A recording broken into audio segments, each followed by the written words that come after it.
Bienvenue chez C'est Maman qui cuisine. On se retrouve aujourd'hui avec une nouvelle recette.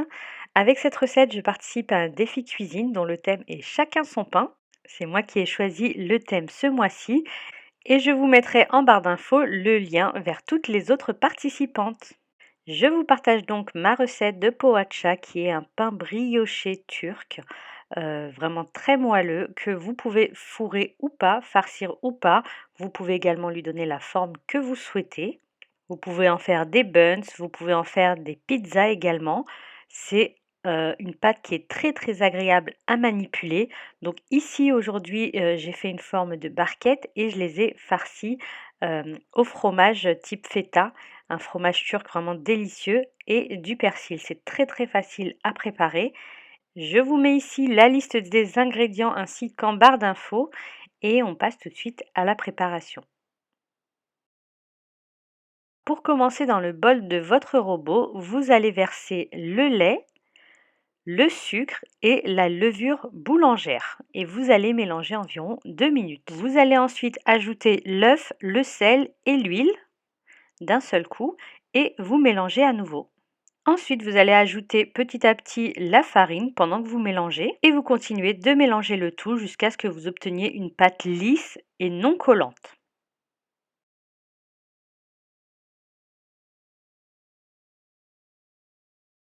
Vous la laissez travailler tranquillement et vous allez obtenir du coup cette jolie pâte qui ne colle pas, sans la main du bébé bien sûr. Et voici le type de pâte que vous aurez. Je vous montre un petit peu la texture. Voilà. Donc elle est vraiment très très agréable à manipuler, surtout après repos. Elle est un petit peu élastique et du coup vous pourrez faire les formes que vous souhaitez très très facilement. Vous formez une boule et vous la couvrez, vous la laissez reposer pendant 1 à 2 heures. Voici le fromage que j'utilise d'ailleurs qui est moins salé que le fromage habituel que j'utilise.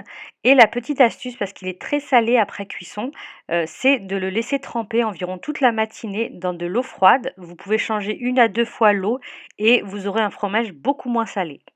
Donc on va hacher notre persil en assez petit et on va ensuite le mélanger à notre fromage qu'on va écraser. Et franchement, cette farce, c'est vraiment un délice. Elle est vraiment très très simple à préparer. Je n'ajoute rien et elle se suffit à elle-même. Alors notre pâte a bien reposé, donc on va la dégazer et ensuite on va la diviser en 20 boules identiques. Donc n'hésitez pas à peser d'abord la boule entière et puis ensuite à diviser par 20 son poids total pour ensuite avoir des boules vraiment de taille identique. Ensuite, vous allez étaler votre boule. Donc là, je vais vous montrer la forme que j'ai fait ce jour-là, mais vous pouvez vraiment faire par exemple un simple chausson en refermant simplement un côté sur l'autre. Là, du coup, donc j'ai incisé de chaque côté. Je rabats le côté droit vers la gauche en laissant toujours apparaître la farce dans l'incision justement et le côté gauche vers la droite. Et on referme bien des deux côtés. Donc je vous montre à nouveau ma manière de le faire. Donc vous pouvez d'abord inciser avant de mettre la farce. Donc vous incisez bien des deux côtés. Une fois que vous l'aurez bien aplati, voilà, vous mettez la farce au milieu, vous rabattez le droit vers le gauche et le gauche vers le droit et on referme un petit peu des deux côtés pour éviter que la farce ne ressorte.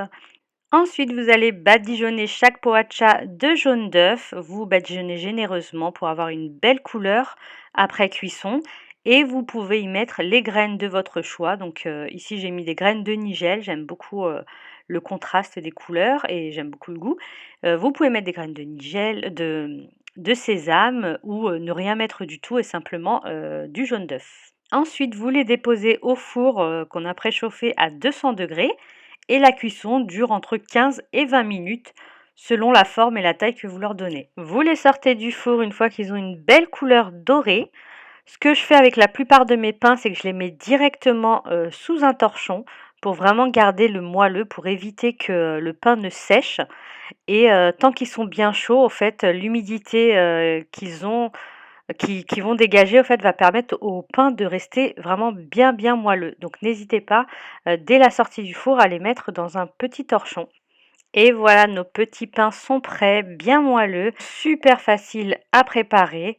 N'hésitez pas du coup à regarder les participations, des autres, youtubeuses cuisine, chose que je vais aller voir. J'ai vraiment hâte d'aller voir les différents pains qu'elles nous ont partagés et je vous laisse sur ces images. J'espère vraiment que la vidéo et la recette vous ont plu. Si vous n'êtes pas encore abonné à ma chaîne, n'hésitez pas à vous abonner. Je vous partage tout type de recettes, mais surtout des recettes très faciles.